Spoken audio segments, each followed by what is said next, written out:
My dear students of class 9 and 10 of Muradpur Adarsh High School, Assalamu alaikum. I am your Mainuddin Badal sir. By this time, I have presented a class on complex sentence. Now I am going to present a class on compound sentence for your better understanding.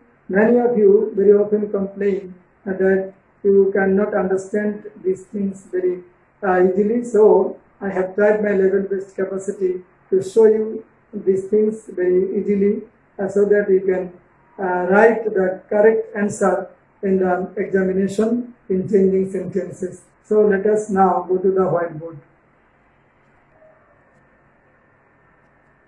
So প্রিয় শিক্ষার্থীরা বোর্ডে লক্ষ্য করো compound sentence অর্থাৎ যৌগিক বাক্য বলে বাংলায় যে বাক্যে একাধিক কোঅর্ডিনেট ক্লোজ বা ইন্ডিপেন্ডেন্ট ক্লোজ থাকে তাকেই কম্পাউন্ড সেন্টেন্স বলে।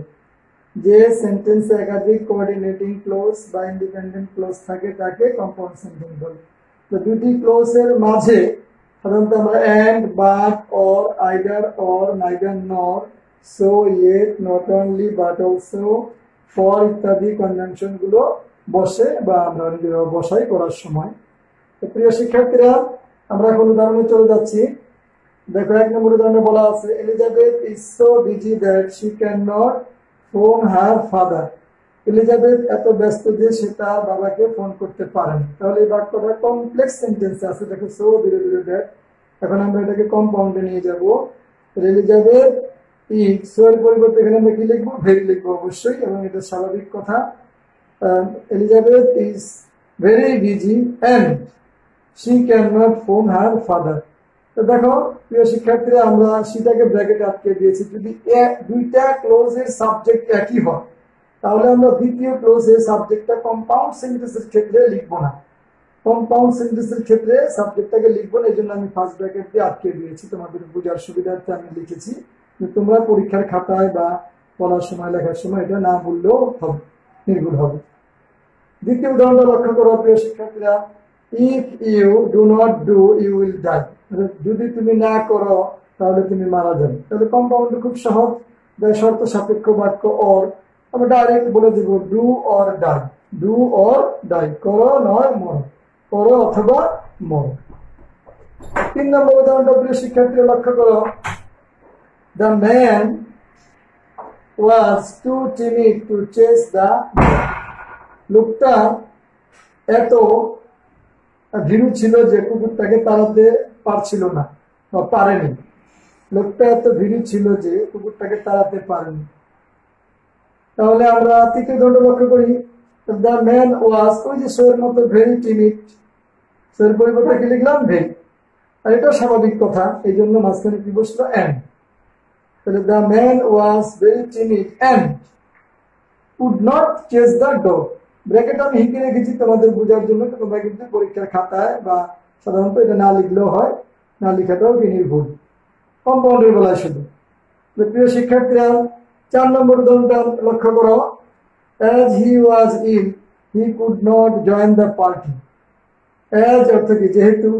as he was ill, যেহেতু সে অসুস্থ ছিল, he could not join the party, সে পার্টিতে যোগদান করতে পারলো না।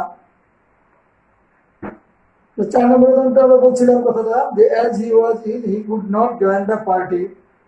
তাহলে আমরা উত্তরটা খেয়াল করো, he was ill and same একই কথা। তো he could not join the party, এটা তোমরা লিখবে না, আমি তোমাদের বোঝানোর জন্য লিখেছি। as he was ill, যেহেতু সে অসুস্থ ছিল, he could not join the party, এটা কমপ্লেক্স সেন্টেন্স। এখন আমরা কম্পাউন্ডের বলায় আমরা কি লিখলাম? he was ill and could not join the party। প্রিয় শিক্ষার্থীরা পাঁচ নম্বর উদাহরণটা তোমরা লক্ষ্য করো, I paid my fees when I went to college। যখন আমি কলেজে গেলাম আমার পাওনাদি পরিশোধ করলাম। যখন আমি কলেজে গেলাম আমার পাওনাদি পরিশোধ করলাম। তাহলে এটাকে আমরা যখন, এটা স্বাভাবিক কথা, আমরা যখন কম্পাউন্ড সেন্টেন্সে নিয়ে যাব দুইটা ইন্ডিপেন্ডেন্ট ক্লোজ করে ফেলবো। I went to college and paid my fees।